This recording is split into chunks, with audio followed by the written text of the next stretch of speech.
ఇంతమంది ఆడసంతలో ఇద్దరే మగ పురుషులు, అందులో నా కొడుకు చాలా చాలా అల్లరోడు. మేము వెళ్లేసరికి 3 అయింది అంటే ప్రధానంకి వాళ్ళు వస్తున్నామని వాళ్ళు వచ్చేసరికి 6 అయింది. ఈ గ్యాప్ లో ఈ పిల్లల గోల అల్లరి, మేము రెడీ అవ్వడం అంతా గందరగోళం. యాక్చువల్ గా మాకు 2 రూమ్స్ ఇచ్చారు. ఒక రూమ్ లో ఈ పిల్లలందరినీ పడేసి మా బావని కాపలాగా పెట్టి మేము ముగ్గురం అక్కడ రెడీ అవ్వడం చేస్తున్నాం. రెడీ అయ్యి ఖాళీగా ఉండడం ఎందుకులే అని కొన్ని రీల్స్ పిక్చర్స్ కూడా తీసుకున్నాం. ఎలాగో ఈ పిల్లల్ని మా స్మైలీ ఇంకా మా బావ టేక్ కేర్ చేస్తున్నారు కదా అని. మనోడైతే వీళ్ళందరికీ లిటరల్ గా చుక్కలు చూపించాడు. మా బావ అయితే నెక్స్ట్ డే మా మమ్మీ రాగానే నన్ను ఎందుకు పంపించారు వీడికి కాపలాగా ఉండడానికి అని అంటున్నాడు. కానీ పాపం పిల్లలైతే మంచిగా ఎంగేజ్ చేశారు. ఇద్దరు అక్కలు చాలా అంటే చాలా చక్కగా ఆడిచ్చారు వాడిని. ఈసారి మటుకు హాలిడేస్ లో సూపర్ అంటే సూపర్ టైం స్పెండ్ చేశాడు అందరితో.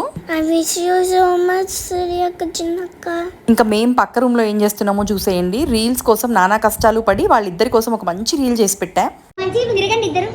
ఇద్దరు ఒకవైపు తిరుగుతారేంటి పిచ్చి. నువ్వు ఇటు తిరుగు మళ్ళీ కట్టెనేయండి. ఫస్ట్ కట్టెనేయండి. కొద్దిగా మంచిగా నించోండి అక్కలు.